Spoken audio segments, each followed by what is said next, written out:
Yorgi, I'm not a Python developer, and so I'm very much coming to Whisper as a guy who wants to use it to his advantage, but doesn't understand any of the tooling. And so I'm kind of prodding at a black box and following instructions. I got it all installed and I ran everything, and I took one of our episodes and I just kind of did their basic command line flags that they say to run with like the medium model or whatever it was, kind of like the happiest path.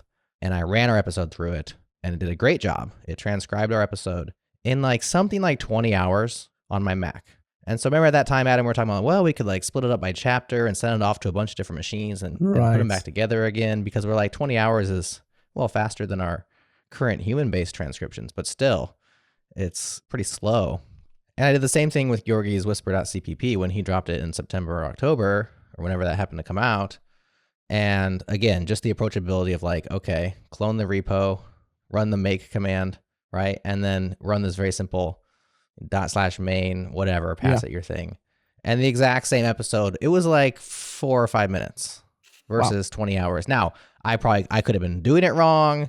I'm sure there's ways of optimizing it, but just that difference was, okay, I installed it much faster. I didn't have to have any of the Python stuff, which I'm scared of. And at least in the most basic way of using it, each tool, it was just super fast in comparison. And so that was just exciting. I'm like, oh, wow, this is actually approachable. I could understand it if I needed to.